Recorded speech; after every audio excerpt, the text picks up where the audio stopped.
important those of us who can speak on behalf of those who can't should, you know? I Yeah. don't know how sometimes, and sometimes my silence probably speaks louder, but where we can, um, I think we should, wherever we can. And so I just rewatched actually the episode that we did on that this morning. And just hearing your brother's story and still chewing on, there's got to be more we can do. So thank you for doing that episode because it was, it touches. I think mental illness is something that, much like divorce, touches everybody in some Yeah. capacity, whether it's in your immediate family, meaning your children or spouse, or your extended family. Somebody knows somebody that is affected some way in mental illness. So it is a us problem as a society.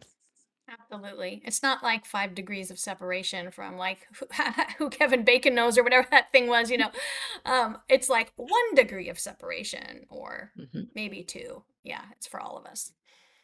Yeah, and you watch the loved ones like suffer, and so many of us feel like what the heck can I do? It Hmm. feels so big, and yet there's something you say towards the end of that episode, and it really is, educating people and destigmatizing it.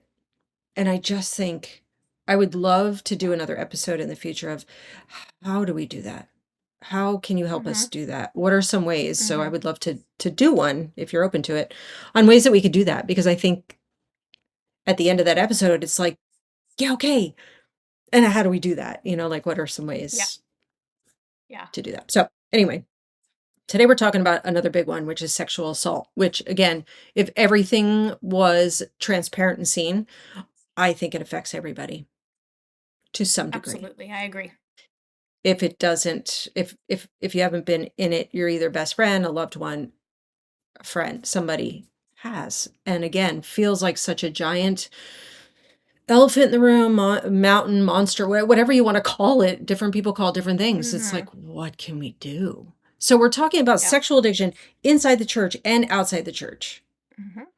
And when you and I met for the first time, you had mentioned that that is definitely a patch, something you would love to talk about and that we could talk about, especially because this is really geared towards women. Even men could watch it.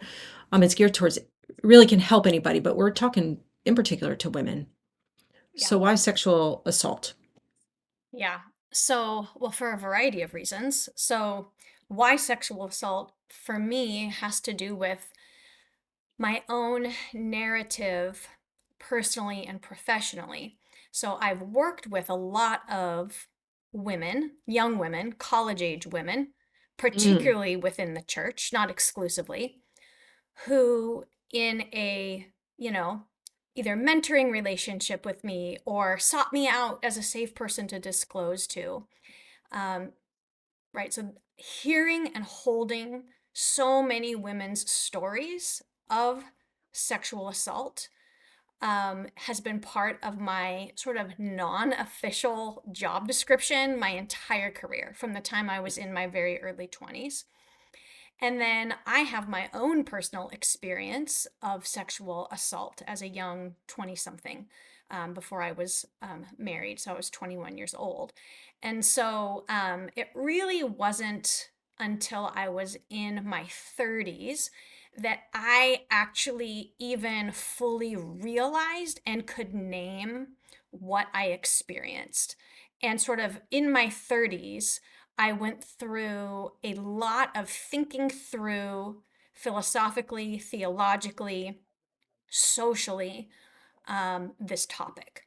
And so I actually, it's such a huge topic and it affects almost everyone, like we established at the beginning. But I like to start the topic by actually saying like something that seems so basic and simple, and that this topic is actually starts with ideas and beliefs, right? So I'm an intercultural specialist, right? My doctorate is in intercultural studies. And if we were to define culture, right, I would say it is the assumptions, values, and beliefs of a group of people. So shared assumptions, values, and beliefs of a group of people that results in characteristic behaviors. And so, in other words, our behavior isn't random, it's connected to our beliefs. And that concept is particularly true in this conversation. So, right, we don't go from zero to sexual assault, right? We Correct. Yeah. start with beliefs and ideas Yeah. about, and in this case, I'm going to talk about sexual assault with women, right? So, beliefs about women. And it's like, I like to use a metaphor of like seeds in a plant, right? So if the full blown flowered plant is this thing called rape or sexual assault, right? It Mhm. started with a seed that you couldn't see, that was under the ground, that started to germinate, that was watered and fed and sprouted, right? And so we can go, all right, what were the ideas that are the seed, right? Maybe the ideas are things like men have a right to women's bodies. Within the church, men get to be the leaders and have authority over women, and women are at their service. Women are their Yeah. quote unquote helpmeets. Um, certain women are women we marry. Other women are women we meet our sexual sexual fantasies with, and they Right. don't count as real women, right? There's a zillion beliefs, right, that could be part of that seed, Yeah. and then behaviors start to flow out of that, right? Yeah. Things like sexual comments, objectification of women, subjugation of women, that whole process that we see on a very broad scale in our culture, and that we see in a very particular way within the church. And I grew up in an evangelical Christian tradition and purity culture, which we can unpack later. But um, and I'll just say one more thing, and then I'll stop talking and let you respond. But No, you're this the one the I want to hear your voice. so the process, I actually named this process, right? I made up a word. I probably don't have any right to make up words, but whatever. I wanted to put a name to what we experience in a very broad cultural way as young women, that results in, for many of us, sexual assault, rape, or at least sexual harassment and objectification. And so I call the process macro grooming, right? So we know what grooming means in the topic of sexual predation, right? Someone who grooms someone for sexual assault or molestation, right, is a sexual predator who, right, through different techniques, builds a relationship with someone, manipulates them, exploits their fears, blah, blah, blah, blah, blah, grooms them in a way that enables the predator to sexually access and take advantage of them and assault them, molest them, right? So that word grooming is what I'm talking about. But I'm calling this process macro grooming. And by macro, I mean the ways that we as a society and as a church believe and behave that leaves girls and young women and even older women in a place where they are experiencing objectification, harassment, and assault. And in some cases, not even resulting in a way that women are not recognizing it when it happens, because they have Yeah. accepted that this is the way I should be treated, or that's normal, right? Mhm. Like through media, we can see I mean, duh, we've been talking about this for years, the objectification of women, unrealistic beauty standards, right? Even, of course, easy access to pornography and how women are portrayed in that in some ways. And within the church, right? Who gets to be in charge? Who gets to have leadership? Who gets to call the shots? Women have to Mhm. be submissive, silent, give the man what he wants, be available to him. So, all of those beliefs in society and within the church, I say, contribute to this process called macro Yeah. grooming. And I think we as women have been macro groomed and are being macro groomed Mhm. to have this occur, so that it is occurring and is a problem. Mhm. All of which contributes, yeah, to the way we think because so much of the culture tells us again how you think. It's what I where we connected. You said in your in the last video that we did on mental health, the group that you have for loved ones, it's called "We're Not Alone" or "You're Not Alone." Correct? Yeah, we are not Yeah. alone. Yeah, and I started a group that my ministry for the last 20 plus years at this point I named mine Broken But Not Alone because to me the Mm, sweetest word is broken. in the sense that when we press into our own brokenness, when we have a space that becomes incredibly safe to unpack pains, fears, whatever it is, the heartache that we've picked up, the trauma, when we're allowed to unpack that. I just wanted to create a space where women can do that, because you can't just pick up the phone to a loved one or even talk to friends about certain things. It's just not safe. And it's not something you certainly would blast on social media. So, but that doesn't mean our brokenness isn't any less important. So, how do we create these safe places? And in that group, what I say to women all the time, not only for our stuff, because we have to, I do a lot with helping people just not only unpack, but then grow in their own confidence and learning how do you trust your own voice and how do you do Mm, all those things. And one of the things that are is we unpack our own watching patterns and habits, and we're dealing with loved ones addictions and stuff, is that those don't just happen.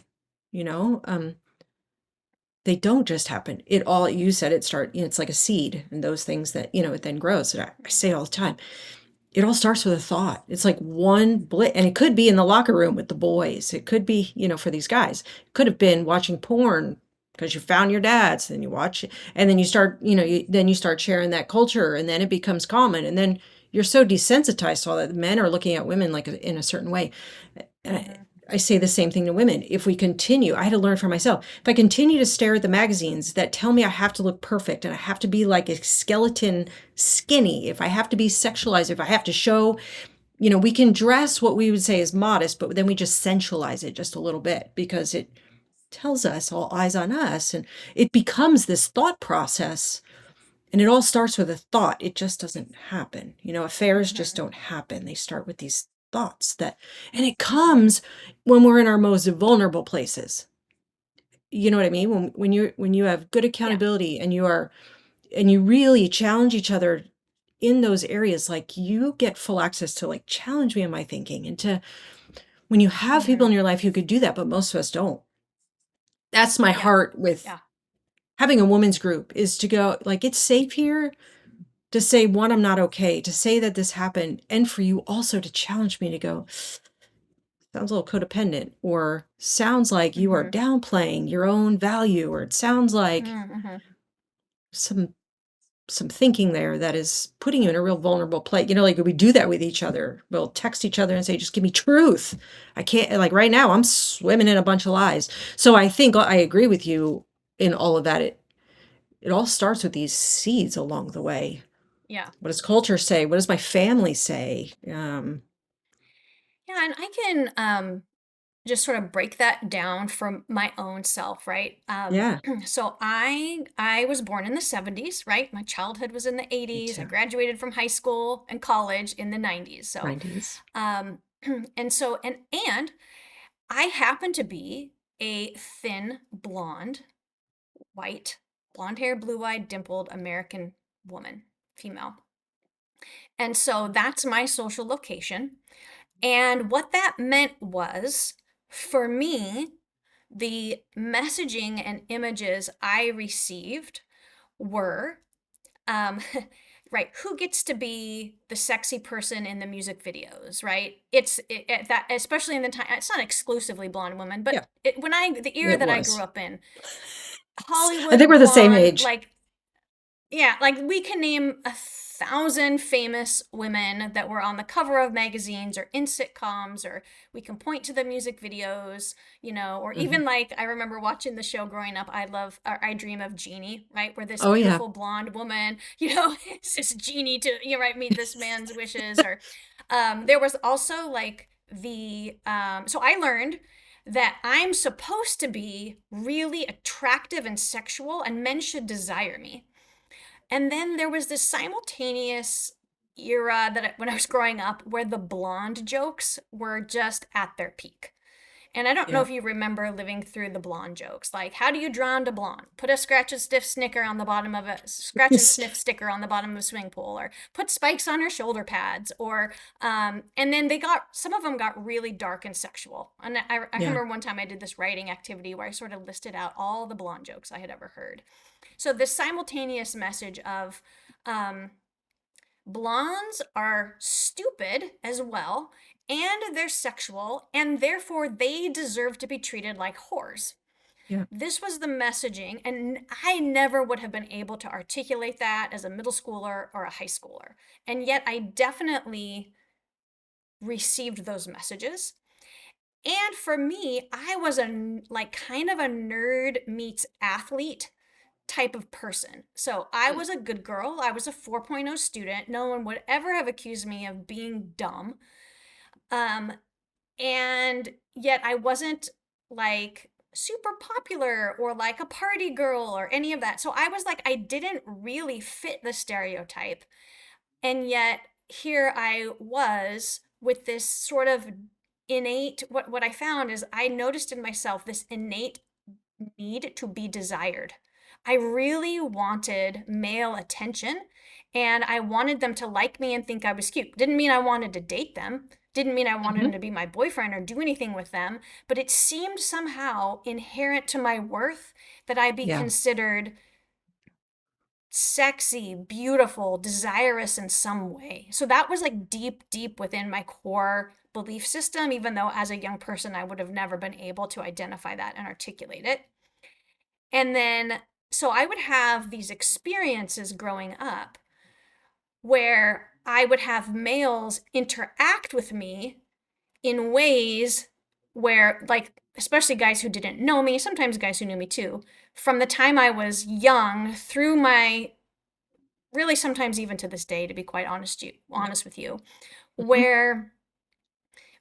where they are um, fixated on my physical appearance, flirty, outright sexually aggressive, um, right?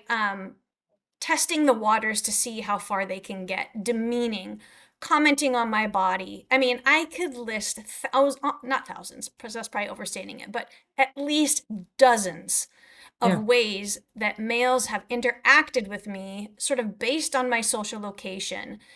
And I am very confident I'm not alone in this, right? Even just occupying public space has resulted in so much sexual comments and harassment in my life. Just walking down a street, Yeah. I, have had just, you know, yucky things happen, right? Mhm. Yucky comments and things that happen. And even when I was probably around 14 years old when I experienced what I believe was an attempted kidnapping and rape. Now, I'm saying that because it did not occur, but I was walking down the street in my hometown, coming away from an event, walking to my grandmother's house, and a man saw me in his truck, rolled down his window, was leering, kind of doing like the feeling you get when you're being checked out, and he was doing Yeah. lewd comments, and so I turned a corner, tried to walk faster. There's some buildings right that separated me from his truck, and kept walking. He had done a U-E, flipped around, was following me, parked his truck, got out, started closing the distance between us, and I was so freaked out. And it so happened that in my walk to my grandmother's house, I passed this was a festival time in my hometown, and there was a carnival, and there was a family coming into the carnival right as I was approaching it. And my instincts just took over, and I immediately started talking to them as if I knew them. Oh, hey guys, it's so good to see you. You're at the carnival today. What are you doing? And this man like physically brushed past me and touched like my shoulder and kept going. And I felt like in that moment, like God's protection, that He provided a way for me to be safe and for this man not to get me. And I was shaking and it was horrible and all of that.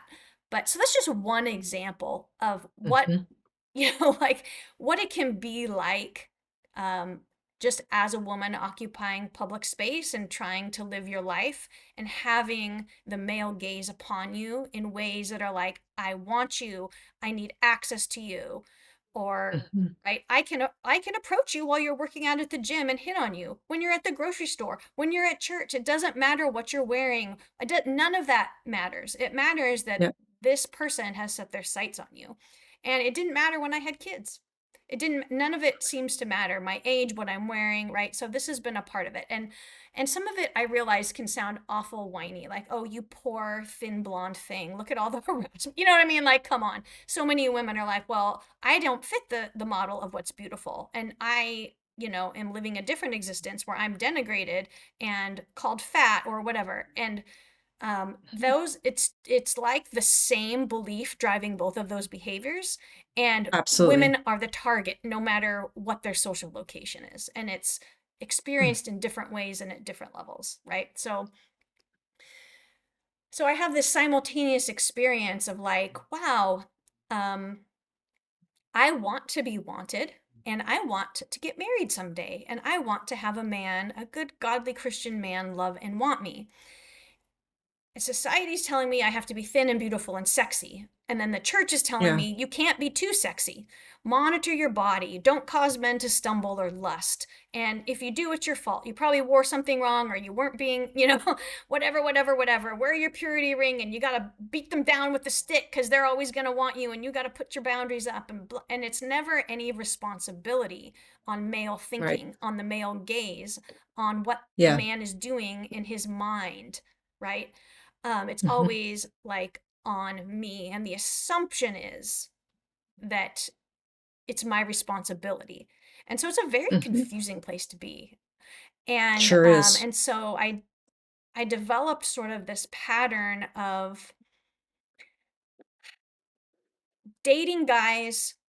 It quickly would become physical, like not overly physical, right? Like I still would try to hold Yep. my boundaries and everything. And then I would feel guilty and I would break up with them and I would cry and I'm like, oh, well, I'm always going to be alone, right? So I had this sort of pattern where I'm trying to hold a standard. I'm not always able to do it. And then I break up. And these are all Christian men, right, who hold the same values as me allegedly. And so it's manageable, not healthy. Yeah. Until I come into contact with someone that I actually met at church who was older than me, and I was in my early 20s. And I'll spare you all the details, but it resulted in rape. It resulted Mm. in me thinking I'm going to do what I've always done and date a Christian guy, and maybe it gets a little physical, but hey, we don't cross certain lines and we're in agreement here. And in this case, that wasn't the case. And those Yeah. lines did not matter to him. And it resulted in my rape. And I think, as an older person looking back on my 21-year-old self, I think, wow, I can now look back and see the way that he interacted with me, how I believe he was a sexual predator who was preying on women in church. And I can even look back and say, oh my gosh, this was grooming behavior. How did I not see this and recognize this? And look at how Yeah. he tested the boundaries and the narratives that he fed me. And I won't go into all the details because they're, maybe not for public Yeah, it's consumption, true. but I was like, wow. Um, I never, I did not know that that was occurring when it was occurring, and I couldn't even rightly name it until I was probably around 37 years old. I'm 48 years old now. And I remember Mhm. just going, whoa, that's what that was. I just thought, oops, it got out of hand. I was stupid. I was naive. I should have been more responsible and careful. And it wasn't until I was 37 where I go, oh my gosh, he arranged for this. He knew what he was doing. I can name all his strategies. I can see what he did. And he did not have my consent. And that is actually called rape. Oh my gosh. Because Yep. it wasn't violent and it wasn't a stranger, it didn't fit my narrative what I thought rape was. And I was like, okay, Mhm. that's what that was. And um, yeah, it was horrible. It was horrible. And so it helped me become aware of how insidious the lies are within the culture at large and within the church that created conditions for an educated, smart, articulate young woman to be raped and not know it, Yep. right? To feel responsible for it herself. And and so that's kind of my own narrative in the journey. And I will Mhm. say this too, at the time sort of that came to understand and be able to name these things more accurately in my own picture, in my own story. I was in a church environment, and I don't mean a particular denomination or church, but I'm just gonna say a Christian environment of sorts, because I'm not trying to name names and throw people under the bus, but in this particular Yeah. environment, there was a belief outrightly stated, actually to my face by someone, by a board member, that women, right, that I'll just say it the way he said it, that men are the leaders in the home and in the church. And it was a Mm. heavy sort of patriarchal, they would say maybe complementarian type of environment. And so I don't believe any of that. I never have. I studied the scriptures as an undergrad, majored in Bible because I felt called to ministry. I wanted to make sure I was like following what I perceived to be God's instruction related to women and whatever. And so I feel fully empowered as a child of God to be whatever God has called me to be. And Yeah. I do think women lead in the home and the church. And I don't even Yeah. think it, I know it. And I can Yeah. tell people and name those ladies in scripture, and right, we can point to our lives and whatever. So this this sort of personal understanding revelation, I think, was brought on when I by being in an environment where I was like, "Oh, I'm having to deal with these beliefs about women from a theological perspective that are contributing to the subjugation, the inherent belief that women are subservient to men." And I think that Yeah. kind of brought out um, what was a catalyst in sort of this journey. And I integrated those experiences. Those are related ideas. These things are not unrelated in my own journey. So that's kind of how it unfolded for me. Yeah. Wow. Um, Mine was totally opposite. I didn't grow up in the church. I uh, went to a private school just because my mom thought it was a better school system, not for any, I think, spiritual reasons. I went to a private school. My brother, she couldn't afford to send my brother, and he just went to a public school. It's just how we were raised. I didn't think anything of it. But I wasn't raised. We weren't raised in the church. We went Christmas and Easter, and that was the extent of our going to Mm-hmm. church as kids. But grew up single parent home, and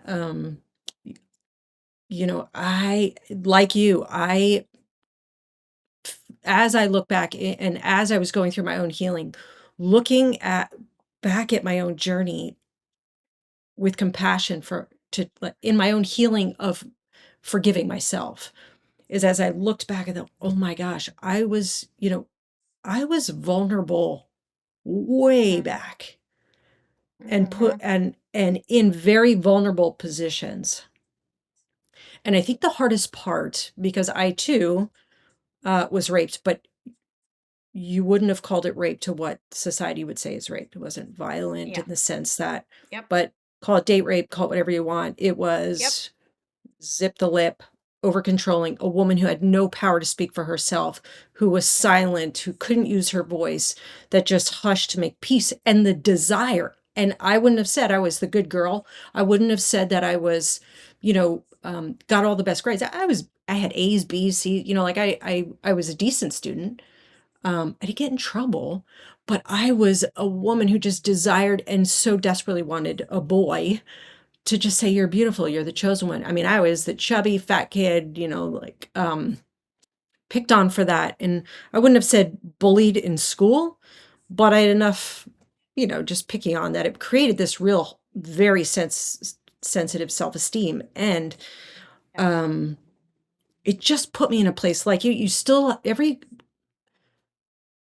humans want to be desired. We want to know we're beautiful Yeah. to somebody. We want to be chosen and special and wanted and all the things. And that was me.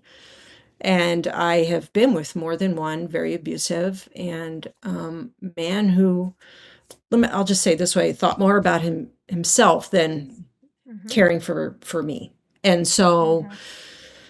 I was a younger teenager and that happened to me. And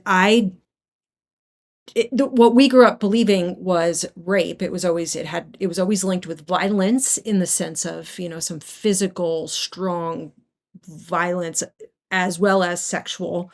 And mine wasn't that way. but it was, Yep. when done, felt awful, unheard. You shove it down. Who am I going to Mhm. tell? Why'd you let that happen? What were you thinking? Um, you knew he wasn't, like all these different things. And yet the deep cry inside goes, I didn't want it.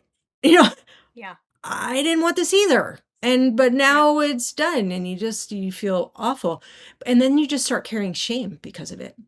Mhm. And now where to go? I didn't have a church community. I didn't have friends that I felt like I should tell. I think our generation is between the blow it up on social media and silence is our generation. Mhm. If you're over 45 to 55, 60, it's that we don't want to be silent, but we're not going to blast everything either. So, um, I didn't know how to use my voice. Even as a little kid, No. I never knew how to use my voice. And I would say, I don't have anyone that I would go, it's your fault. I just didn't learn how to do that. Yeah. And that was mine. My brother, on the other hand, was just like, like he just didn't have it. And so I wouldn't put it on my Mhm. parents to say it was necessarily their fault. I just was somebody who just never knew. And now that I'm in my 50s, and this started, like I'm going back before I was 50, I was determined to become my own best friend because I could Mhm. empower my own friends to use their voice. And I spent years, and I've learned over the last 20 some years to start using my voice. But I really, in about 2003, really started unpacking my bags and started Mhm. using my voice to Mhm. say this happened to me. But that is why I started that group, is I saw other women just like me. I could see it in their eyes. I heard it in the tone of their voice, and I heard what they weren't Mhm. saying. And they weren't saying it to me, but one word, saying it to them, walls would come down and they would just tell you, I don't know why I'm telling you these things. I've never told anybody. And it's like, Yeah. it's okay. You got to tell. You can, yeah. But I think some of the most empowering is learning how to honor your own voice. Absolutely. And I have Whether, found that when we share, when we're brave and vulnerable, now keep in mind in a safe context, right? And yeah, when you want to, what I have found is when I have done that and shared my own story, there has not been a single time where a woman has not contacted me afterwards. Sometimes it's multiple, to sit down and say, thank you for sharing. Here's what happened to me.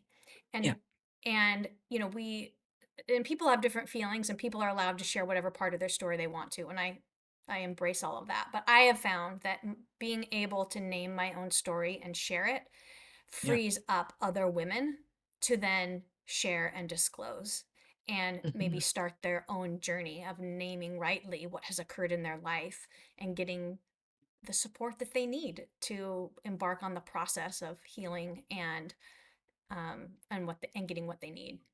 Oh, for sure. Yeah, I learned this. It's funny. We're talking about this. My husband and I, our marriage, we're like 6.5 years in, our marriage falls apart. And long story short, God, by the grace of God, our marriage made it. We now go off, we renew our vows.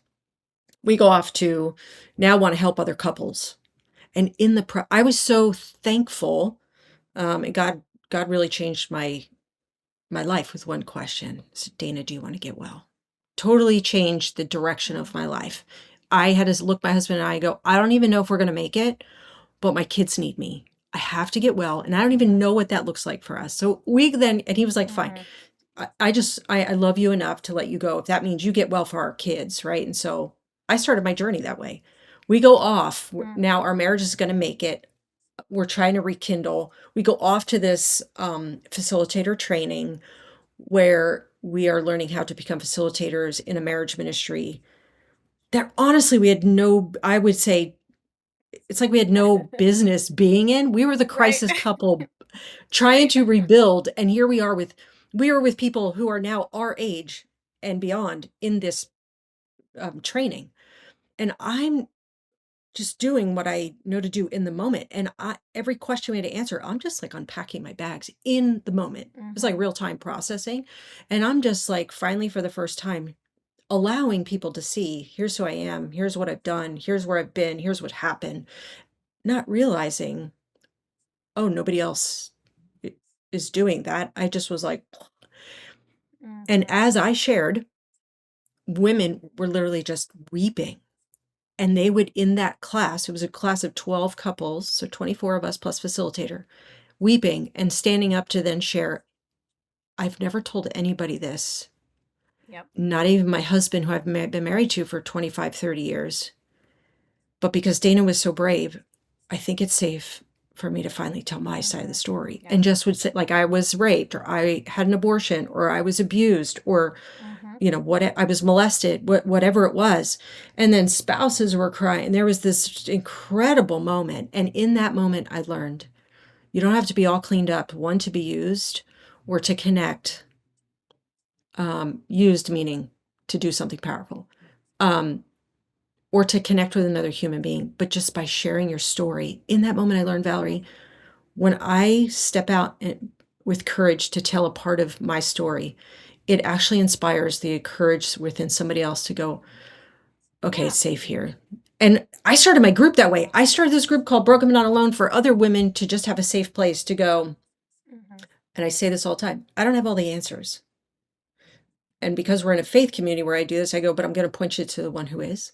And my job here is not Mm-hmm. to try to fix you, but to steward and protect this place. I want to steward your heart Yeah. so that this is your time. This is for you. Yeah. We're all in this together. Like, and how do we live shoulder to Yeah. And shoulder? I And love it's to that so allow people to much. tell just tell your story. Yeah. Tell your story. And I love that we get like a whole, like, I just want to shout out all the tools in the tool belt, so to speak. Like, to all of the spiritual directors, to all of the therapists and counselors, to all of the friends who sat and listened, to the groups like the one you're referring to, right?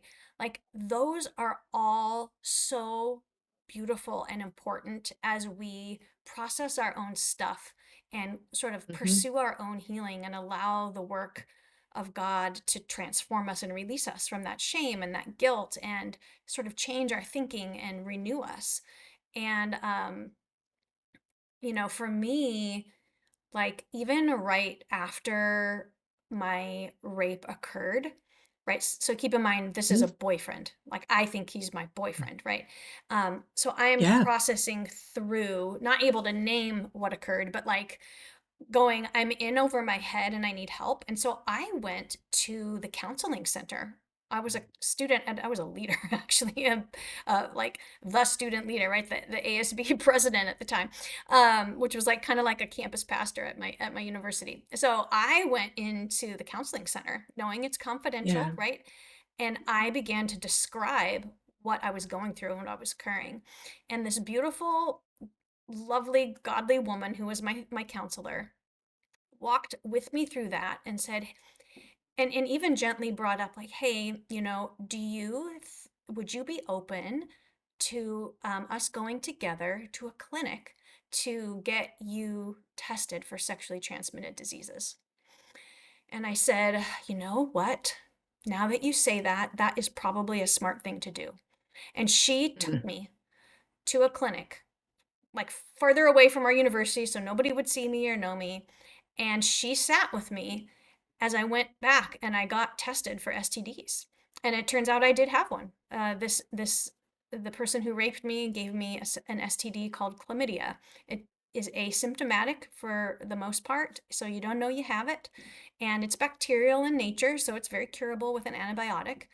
And I thank God for her because had she not had known to care for me in that way and be willing to help me access a service I never would have thought of or thought or known how to access, like, maybe I wouldn't have my kids today, right? Because untreated, chlamydia can lead to pelvic inflammatory disease, it can lead to infertility.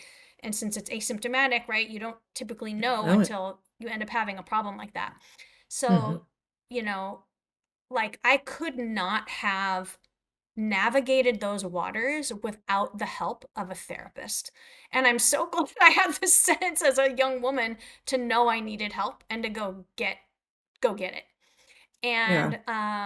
And it wasn't a situation where she kept confidentiality. She's a mental health professional. So nobody told on me, right? She didn't feel like she needed to report me to my school or anything. And that was such an important step.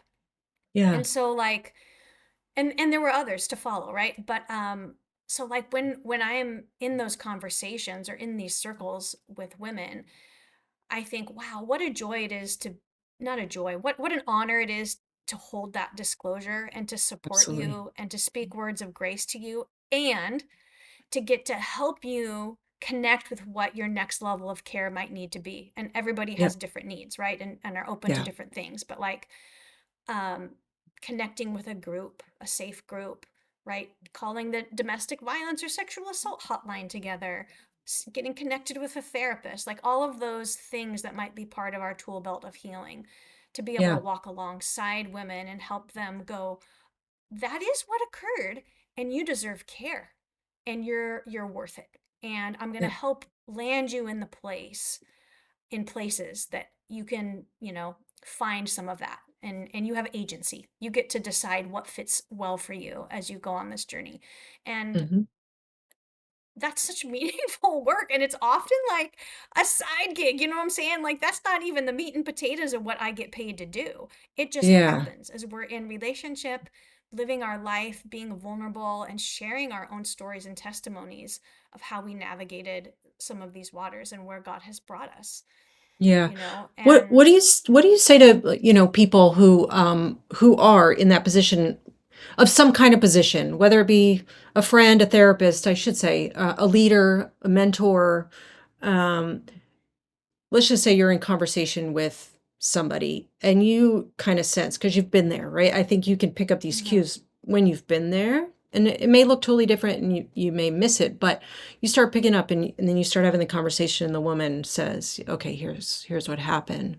What do you suggest? Because I know some leaders in leadership, in leadership, who still don't do any of this. It's just silence because some of mhm. them are like, I don't know what to do. Yeah. What is the I best mean, thing that they can do? this They don't have to get yeah. 100% involved. Yeah.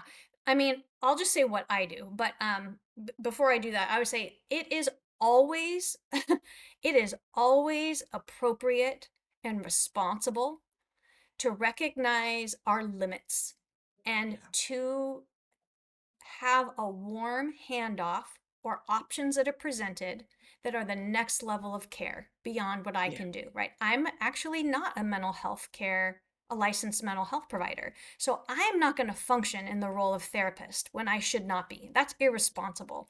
What I do is I listen, I call out what is true. That was really hard to share. Thank you for sharing that. That was vulnerable. And we talk about it. I might ask some follow-up questions, and I might affirm things like, you were vulnerable and that wasn't your fault, right? And just reminding the person of some grounding truths and say, Yeah. this is a big deal. And I wonder if you would be open to, maybe, like, you deserve the opportunity for growth and healing. Would you be open to maybe talking to a counselor or a mental health professional um, about this, right? And sometimes they're ready for that, sometimes they aren't. And then if they're not, then I can help them identify another trusted person. Like, is there a spiritual director or maybe someone that's like older than you or a trusted person that you would feel comfortable talking to? And my door is always open to you. I'm always here. And I'll only say that if it's true. Like, I won't promise that to somebody I don't know very well and that I maybe sense I'm not the right person for. But if I say, hey, you know, like if someone in my work environment or in a friend group, I say, anytime you want to get together, or hey, let's touch base. Would you feel comfortable touching base in about a week? Right. And Yeah. just to kind of give them space to talk. I find that sometimes people are not open to speaking with a therapist, and they have reasons why. Maybe they're not Yeah. ready to accept they might need mental health care because they have a stigma in their own mind about it. Maybe they've had a Yeah. bad experience before. Maybe they're just not there yet. And so Mhm. I always want to name that I'm not a therapist, and if you don't want therapy, that's okay. And here are some options of ways that you could connect or talk and have people support you, right? And Yeah. let people do it that way. So it's kind of it's a tricky thing, and it's a case by case. Yeah. But to not follow up, to not offer next level of care, to be silent and not know what to say. I would say all of those are on the don't do list. Like for someone to share vulnerably what they have experienced should be met with affirmation, grace, care, and follow up, right? Mhm. And so I think everyone should learn how to have those conversations and be responsible with that information. Yeah, And of course to yeah. keep it Mm, confidential too. Like don't be going, you know, consulting mhm. with someone else in a way that could result in that information getting out and you breaking confidentiality with that Absolutely. person, particularly in the case of individuals who have experienced sexual assault. Their will has already been violated. Their consent has already not been taken into account. And so Mhm. to go to a person and entrust them with vulnerable information and then to have that person without your consent then violate your privacy is another way that harm can be done when people come and share what they've experienced, like in a church setting or something like that. So that's also something maintaining confidentiality is very important. Totally. I agree 100%. You know, one of the things that I do in my groups is say that there's a lot of things allowed here. One of the things that is utmost importance is confidentiality. What happens here stays here. This is your time. This is not a time that we're going to be focused on everybody else because women can do that. This is your time. And it is my role as the leader, as whatever here, is to make sure that the protection of your heart happens. I feel like I, as one who could never speak, when somebody actually opens up and tells part of their story, I feel a huge responsibility to make sure that that is protected in the sense that Yeah. it took you a lifetime to get that out. Mm-hmm. Where there is no one is permitted to go outside here and go, oh my gosh, guess what she just shared. No. Yeah. And I'll say to my groups, you know, if I hear that that comes out, I'm going to have to ask you to leave because nobody Mm-hmm. else will feel safe that something Yep. leaked. And I've never had to have that happen. And thankfully, I've never had another woman come up to me to go, can I just talk to you about so and so, about their story? No, I'm sure it happens and I haven't caught it, but I haven't found it. And that is a really important thing is to protect those stories when somebody finally goes, okay, here I am. Yeah. And the Confidentiality other is thing that everything. I want to say, yeah.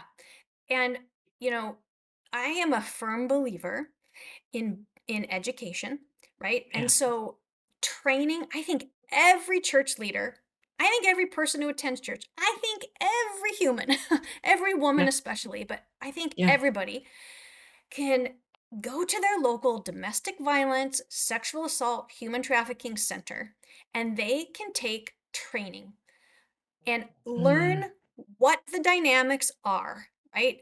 Of sexual assault, of domestic violence, of human trafficking, of all of the things, right, that women and men and transgendered people call hotlines for that they experience, right? There are centered, right? In my community in Salem, it's the Center for Hope and Safety. And there's another organization called Safety Compass that's specifically related to trafficking. But Center for Hope and Safety, right? And I did this years ago. Like I sat through their training and these are individuals who have served in this field who are so knowledgeable about the process of domestic violence and sexual assault, about the beliefs, about what people experience as they are violated. And mm, it's the good. whole dynamic and the cycle is so important. And once you know it, you cannot unsee it. And you can start to recognize it happening. You can see the signs, whether it's the Yeah. small seed or the full blown plant. And you can go, I know what that is. I know what that results in. And we can see it. It's empowering if we've experienced it because it helps us give language to go, yeah, I know what that is. I've lived that. And it helps us Yeah. to see it in the people around us. And Yeah. particularly within the church, I don't know that we've done a great job. And I'm using the church very loosely here, right? Every church Any is church, different, right. but like to because the beliefs about women drive domestic violence, sexual assault, right? And some of those beliefs are perpetuated by churches and they cloak it in scripture, right? And so it's particularly true in those congregations that leaders need to understand the dynamics of domestic violence and sexual assault. Mm. And I know I'm not going to convince every complementarian to become an egalitarian, right? I get that, and that's not a realistic goal. However, to be able to rightly name that women are made in the image of God and that together, male and female and their unity, right, is what God designed, right, in the beginning. Before the fall came, before we see any of that, right, you see that it wasn't good for this creature, the Adam, which means the earthling, the one who was made out of the earth, right? That wasn't Yeah. like a male name, right? Given like Adam means the earthling, right?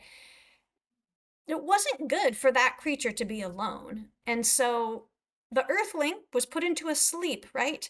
And taken out of that earthling came another being. Now we have two separate beings who are equal. And right, that term given to the woman was Ezerka Negedo, and I probably don't say it right because my Hebrew is not that good, but it means corresponding in part, like this one.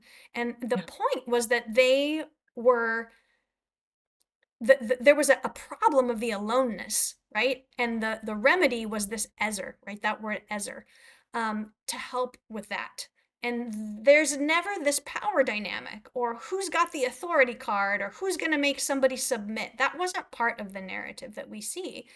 And Yeah. so when we are part of churches that do end up sort of taking this narrative from the fall and saying, oh, women are permanently subjugated to men and you have to obey your husband and submit to him because of power, not because of love, but because of power, right? Those are dangerous ideas when it Yeah. comes to domestic violence. Those are the beliefs that begin domestic violence and sexual assault. And so within the church, because those ideas have been around for so long and have been so widespread, I think it's really, really important, yeah, for people to know their Bible, but also to know and recognize the dynamics of domestic violence and sexual assault, because it's occurring um, inside and outside of the church. In fact, it Yeah. might even occur at higher rates inside some churches, because of their beliefs. Yeah. And it's important to be able to recognize that. So I'm a huge advocate for people getting those trainings. And they're usually So, not very expensive and they're available in most communities. yeah. Um, so if somebody wants to get trained, they could do that. What would you, before you said, when you were in the relationship with your boyfriend, you were both churchgoers, right? And you said, as I looked back, you saw the red flags, like, oh my gosh, he was grooming me all Mm-hmm. along. Let's just Yeah. say somebody at this point in time is not in a training and they're a woman, single, longing to meet somebody, have a fan, all those things. Could you share some, maybe even if it's on the macro level, um, what would you say to another single woman as far as like, hey, just some wisdom you would share on kind of what to look for as they venture out into this Yeah. dating, especially, Mm-hmm. there's online dating. We didn't have that back when we were kids, or if they did, I didn't know about it. But, now it's just all, Mm-hmm. it's everywhere. Yeah. So I'll say some of the things that were true for me that I can recognize in hindsight. Okay. Yeah. So number one was the introduction of sexual topics that were in the context of this relationship were too soon or too much. Mm. And when I would express not knowing what to say or uncomfortability, those boundaries were not held, right? So Yeah. creating an environment where you feel complimented and affirmed and maybe like especially if there's an age dynamic, you're so mature for your age, I've been looking for someone like you, Mm. and an introduction of a pushing of your comfortability. And that could look a lot of ways. It could be overtly sexual or it could be in other areas, right? Where he is testing you. He's testing to see what he can get away with. And when he Mhm. finds a line, he will eventually start to push on it to get you to see if he can back that line up. Yeah. So that's one. And in my case, like, and I look back and I'm like, how did I not even, why did, here's why: I was macro groomed. He was introducing sexual topics and disclosing to me like things that he was thinking or doing related to me very early in the relationship. Yep. And because I had been macro groomed, I thought in some bizarre way this is a compliment to know that this man finds me attractive. So Yep. instead of being creeped out, I felt complimented. Yep. And Right. now I go, holy Yes. cow, how did that happen? Now, Yeah. in my like alert adult self, if a dude had said something like that to me, I would probably throat punch him or cuss him out or tell him to take a hike. Creepo, Mhm. right? But at that time, I was like, oh, he thinks I'm hot, right? He thinks I'm sexy. He Uh-huh. must want me. That's good. Yes. And No, you're like, honey, that's "Run. not Today I good. would go What he run." just, yeah, Yes. what he just said was yucky. And how did you not experience it as yucky? Because I was Mm. taught that I need to be sexy and desired, and that's what's normal. Correct, Um, yeah. and so, yeah, and so I also think I've talked to a lot of women who their scenario was they're with a guy, they're maybe on a date or it's a boyfriend, and maybe it's usually in the context of them being physical. So maybe they're kissing or making out or something. And then he takes it to the next level and they didn't see Yeah. it coming. And he whips it out, or he expects them to go, her to go down on him, and he might even push her head that way, or like somehow the behavior Yeah. went from, hey, I thought we were making out, to boom, we're now in this land of there's a sex act that he wants to occur or that he's forcing to occur. And Mm. so when those boundaries are ever pushed, that is a huge red flag, right? That's what sexual assault is.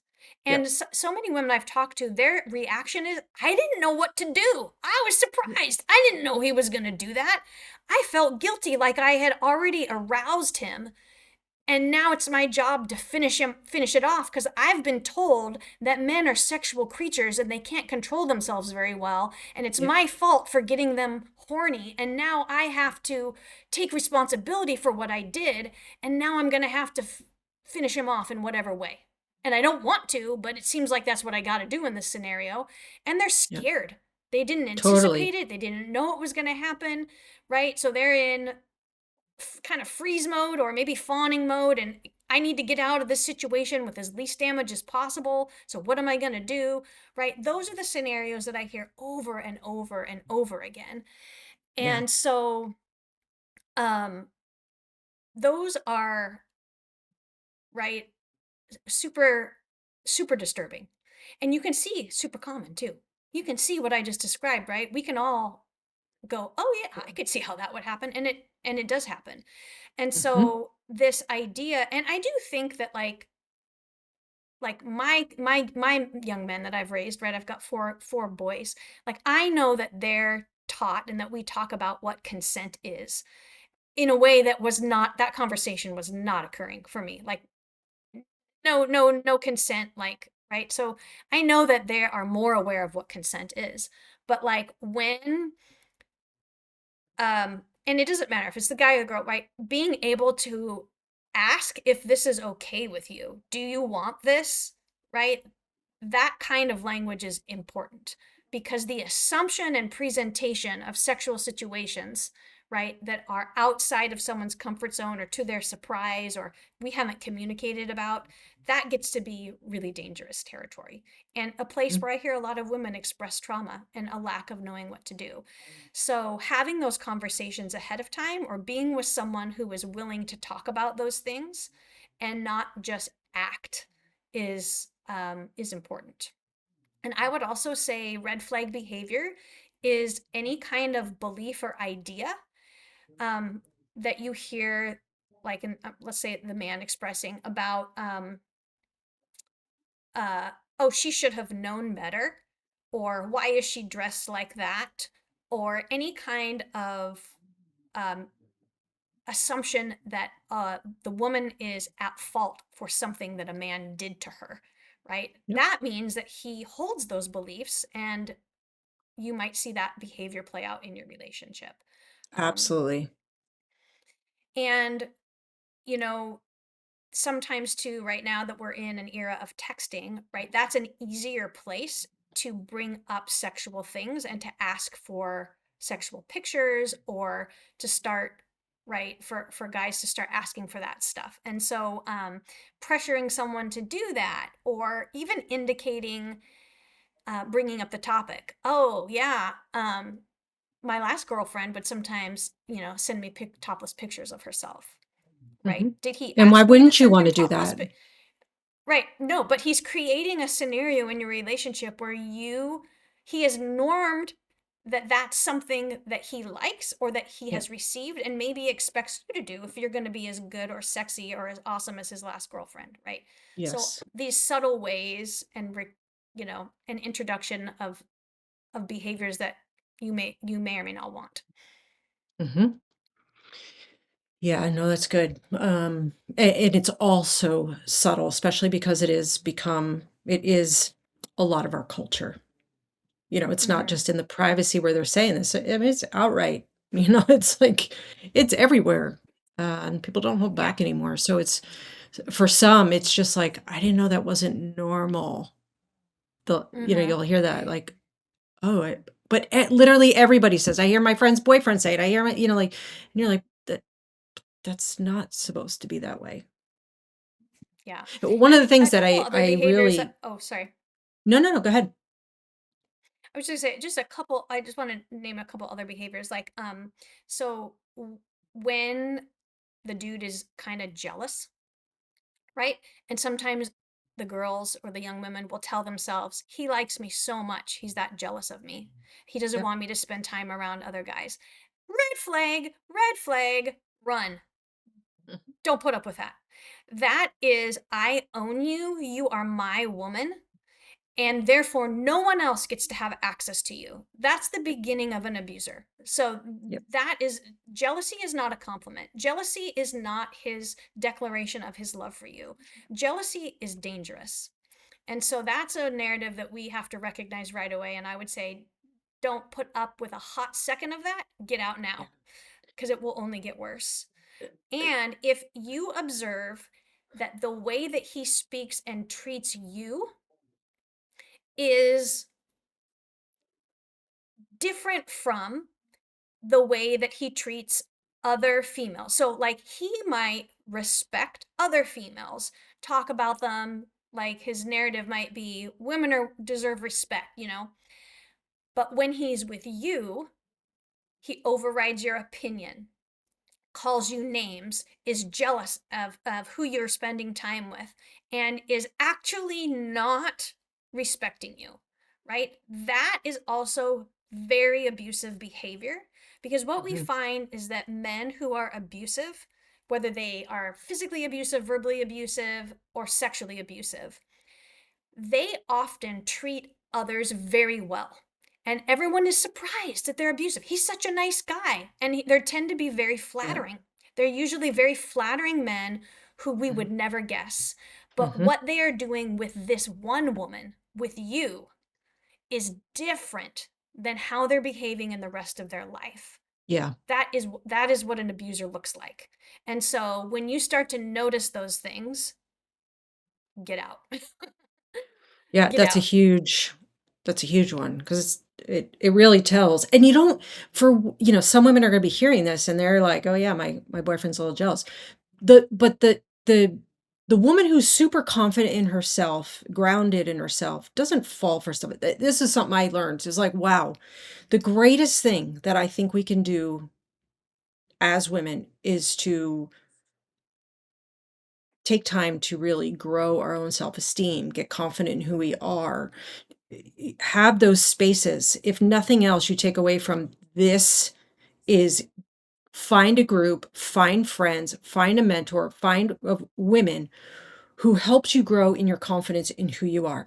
Because I'll tell you, the woman that I am today would have never, if I was a confident young teen, early 20s, like I am today, I would have never Mm-hmm. fell for the guys that I fell for. And yet, one of the hardest things to come to term or kind of stare at, but I did come to a place of forgiving myself, was to go, oh my gosh, I dated to the level of my own self-esteem. Yes. It's Yes. huge. So 100%. it could That. look like a woman who's dressed in the greatest business suit. She looks confident. She volunteers everywhere, but deep down she's so insecure. She's going Mm-hmm. to fall for the men who will just walk all over her. And the greatest thing we could do Yes. is go, time out. I got to put time into me to grow myself, not to Mm-hmm. be like this over like, oh, look at me, look at me, look at me. It's so that you could be grounded. So because today I could still be. Obviously, I don't think anybody's immune to have the Right. slick one approach. Nobody's that nobody's exempt. But the more I work on me to get grounded and confident in who I am and to see value in myself, uh, I can spot those people faster because I know who I am. Because Yeah. the different red flags that you're talking about back then, the girl back then would have. I was the girl, like I was with this guy, and I was an underclassman in high school, abusive. I lost almost every friend because they were terrified of him. I lost everybody, but Mm. he was so treat me like $1 million, buy me anything I want, Yeah. abuse, physical, sexual. You're like, he did his number. Mm-hmm. And yet it drove my shame and my confidence. Like, that's all I can Mm-hmm. deserve. That's all I deserve. And yet it just becomes this cycle that now I'd go, what do you think? I would have no time for a guy like that because I know my value today. So it's Mm-hmm. like, I wish in high schools, they don't, no offense to any other churches, they don't do it in churches either. Yeah. And I don't mean all churches, I just mean in general, is we're not taking time to help. We do a lot of like positive look at you, but I mean like seriously ground. Let's get real, authentic, bring your whole self, mess and all. It's okay here. Unpack and take the masks off because we got church masks, we got work masks, we got family roles. No, no, no. I like just step in here for a second. Give me an ugly side and everything, and let's just be. And when women start doing that with each other, they're like, I have women in my group going like, I can't do this anywhere else. But they start Yeah. doing it in their family and they start seeing change in their family. But it starts with them going, you know what? I'm tired of this. I'm so Mm-hmm. tired. And to hear another woman go, I know I've been there. Like, it's Mm-hmm. okay to just be you here. And they just start unpacking. Because I fell for everything you say. Like, that's a red flag. That's a red flag. I could name multiple times I fell for all of that. And today I would Mm-hmm. say the same thing that you said. Yeah, 100%. But it didn't come with just going, okay, give me the information of what to look for. Because I will still fall for that if I don't work on me. Would you agree? Absolutely. And I 100% resonate with what you're saying because when I look back at those younger versions of myself and have been radically honest about what I thought and believed, is I actually believed, and my worst fear was, I am not lovable. No one will want me. And how did I come to think that or believe that? I don't know. Honestly, I mean, I could surmise we could go down 100 bunny trails, but that was Yeah. really what I thought about myself. No one else thought that about me, right? People would have said, "You've got everything going for you. You're cute, you're smart." And I remember even teachers telling me, like I remember in 8th grade, I was like had a boyfriend, this boyfriend, and I had teachers approach me and go, "What are you doing with that guy? You're so much better than that." I did not have any concept of my own worth. I didn't know Yeah. that I could hold a standard because I fundamentally believed that I'd be lucky if somebody liked me. I'm not pretty enough. I'm not cute enough. I'm not desirable Mm-hmm. enough. I could never meet the standard. Now, did I consciously say that to myself? No, but those are the No. messages that I actually believed. So, like you Mm-hmm. said, like when I come to understand my own value as a human being, as a daughter of God, as a person on this planet, right? A beloved child of God, um, it changes. And those aren't, that isn't something that you can only know cognitively. It's a deep and long process to actually incorporate that truth into the core of who you are. You have to Yeah. believe it before we can act on it. And I would say, I mean, to be radically honest, I don't believe I'm ever going to 100% get there this side of heaven. Like, No, I I agree. still think I have ways that I can see, those messages rear their ugly head, right? Where I still, even though I know and I could tell other women, you are right? We can critique society's ideal beauties, but like I know that I still look in the mirror and go, dang, and I'll have negative messaging. Your face looks fat, Uh, and I'm like, I would never ever say that to another woman. And so when it pops up, I go, oh, I recognize this message. yeah. I don't want that. I have to actually take that thought captive. I need to make it obedient. And I have to replace it with, hey, you're healthy, you're awesome. Look at this body that God gave you. You bore 4 kids, you can hike mountains. I have everything to be grateful for. I have, you know what I mean? Like, and just try to change that narrative, but it's not automatic. It's still a battle. And to be able to exercise that growth is really important still. And I think, Yeah. this side of heaven, I'll probably never 100% arrive at this like fully confident, always affirming my own worth in Christ. Like I still think it's a journey. And that's okay. That's Yeah. okay. We are where we are, and to be honest about that with ourselves is can only help us. Yeah, totally. Well, and I think part of that is, the narrative or the culture is we are a society.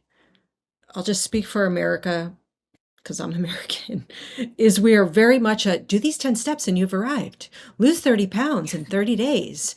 Try this cream and you're going to get all the wrinkles, fuller lips and blah, blah, blah. And you're like, that's the narrative. That is what we have been Mm-hmm. trained to believe. And so when we start something and we do it, and it sometimes I feel like even the books you read that will be labeled Christian self-help or devotional or inspirational or motivational, and they have this Christian um theme running through it, it's still very arrive in 10 days. Yeah. No, it is literally, like you said, lifelong. Tell everybody Mm-hmm. it's lifelong. So this journey you're beginning today, it's not like arrive and your life's going to be fixed. When I first became Christian, I was like, I looked around in church and thought, I'm the only messed up one here. All the other women, they're like, oh, praise Jesus. And I'm like, oh my gosh, my husband doesn't want to be here. My kids hate coming to church. Like, we're a mess. And I doubted my own faith or even how good of like, oh my gosh, is this really the real deal? Because my life doesn't look like theirs. What's wrong with me? And part of Yeah. my passion And is and of course that's go ahead. Oh, I was just saying, and that's part of the lie that we end up believing is like we think that their lives, that they've arrived or that it's all going good. And the truth is, it's not. Like Yeah. it's we're all in the same boat in one Yep. place or another on our journeys. And so when we look at ourselves with that criticism and think, oh well, if only I was like that, or look at this gal, or it's not true, right? Well, Those are all. it's literally I sat with my group, so I still lead my Broken Heart Alone group. We meet, every month, twice a month still. And I sit around a table. We had a new woman who came, and it's funny because the ladies who were there, in some ways, it was a relief that they were saying. So if you're wondering what this group is like, Dana accepts us as we are. She's like, just come as you want, come who you are. And she's probably the most non-judgmental. And they just, they said some really kind things. And the girl next to me goes, and she prays a whole lot better than we do. And I hit her. I was like, that's not true. It's so not Mhm. true. Like we have these, like we have to be a certain way. And it's just like, just be you. But the more confident we can get in the whole point of saying that is the more confident we can get in a space that allows us to grow to go, here's where I'm insecure. Some of the things I had to put in place. Tell you what, I had an eating disorder up into my 30s. and I didn't concentrate on getting over my eating disorder. Really, it was an identity issue. I didn't work Mm-hmm. on that. The more confident I got in myself and found my own worth, that just kind of went away. Mm-hmm. And it doesn't mean that I don't now still struggle. I struggle, especially I joke with all my we'll go 45 plus year old friends where you're like, oh my gosh, my face used to be up here and now it's falling down here. And Yeah. where did the rest of my, cute little body Yeah. go? And we have all these chuckles. And yet at the end of the day, I say to my husband, I said, you know what? I know that I'm more than this. Mm-hmm. This is only a part of me and it's forever changing. So some of the things I had to Mm-hmm. put in place was I literally take my clothes off. I'll either do it in the morning or I'll do it in the evening when I go to put my pajamas on. But I will force myself to stare in the Yes. mirror with just my underwear on before I put my pajamas on. And I'll do a power stance if I have to, but I'll just look. And I was because I had such self-hatred in my younger years. I Mm-hmm. When I finally was like free of that, I went, you know what? I want to love myself old, like just to be grateful for I mean, I'm Mm-hmm. strong and beautiful and capable and I have a mind that is healthy but to look in the mirror and see beauty because we're all Yes. there's beauty in there. There's joy to be found if we're willing to see it. So where is it? And I have to every day I do it. It's like some days I'm challenged by it to go, what? And I'll just joke and Mm-hmm. go, love you. And I'll say to myself, I love you. Yeah. I do morning So affirmations. And good. it's more because if you don't believe in yourself, how do we expect others to? Because I dated to the Mm-hmm. level of now, thankfully, I'm now Mm-hmm. married and happily married. But even so, it's like if we can't see beauty, how do we expect we can't look to other people to tell us if we're beautiful. We have to Mm-hmm. see it. Yeah. I didn't see that then. So anyway, any Yeah. last, we can probably do this show episode 5 times and still talk and talk and talk because it's a lot. What are some last thoughts on the whole issue? You have anything you want to like leave us with? Yeah. I would say that if you are listening and you're someone who is carrying around secrets or shame or narratives that you wonder, are these serving me well? And you haven't yet found the freedom to connect with someone and let those out of the bag. I hope that this podcast will be a gentle invitation to you, kind of a signal that the time has come. The time is now. And you know what? Yeah. We are going to believe with you. I mean, I know you won't. I don't know who all listens and what cities they're in and what context they're in, but to be They're all able over. to find a safe person and let this be your inspiration and your moment to turn the lights on some of those dark things and secrets, knowing that you are not alone, that you are actually surrounded, and might I even borrow some biblical language here, by a great cloud of witnesses Yeah. who have maybe not experienced your exact story, but we have all been on these types of journeys of shame, journeys of guilt, journeys of pain and trauma, and it's gonna be okay. But you got to take the first step, and we want to send you love, send you support, send you encouragement that you don't have to keep that to yourself. You don't have to continue to carry it, that there is hope for freedom and growth in your life. And if anything that we said resonated with you as it relates to domestic violence and sexual assault, I'll just leave the tip of call your local and it doesn't even have to be local, it could be a national one, domestic violence sexual assault crisis line, and there Yeah. is confidential 24-hour support for you to be able to name and tell what is occurring, or to ask questions and say, this is what my partner does. Do you think this could possibly be, an abusive So good. relationship? Or here's what I'm afraid of. Like, you can do that, and that can be held in confidence, and you don't even have to know the person on the other line.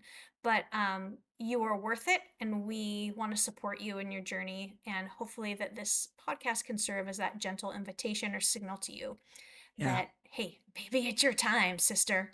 Maybe it's your time. Mhm. Absolutely. Valerie, thank you so much. Well said. I don't even think I can top that. It's not about topping, but yeah, everything you said, ditto. Thank you. I love your heart. I love your realness. So thank you for sharing your story, your heart, your journey. I so appreciate it. And for those of you who are listening, if you know somebody, share this with them. If you think they need to hear it, they are not alone. And we are stronger together than apart. So let's rally around each other, cheer each other on, and support each other. I also encourage, if you know somebody who is in that, is just start the conversation. Start the conversation and just be there. Um, and I'm going to ask you, would you like and follow this podcast? Because the more you do, it'll make it easier for other women just like you to find these conversations a whole lot easier and faster. So thank you for listening, and we'll see you next time.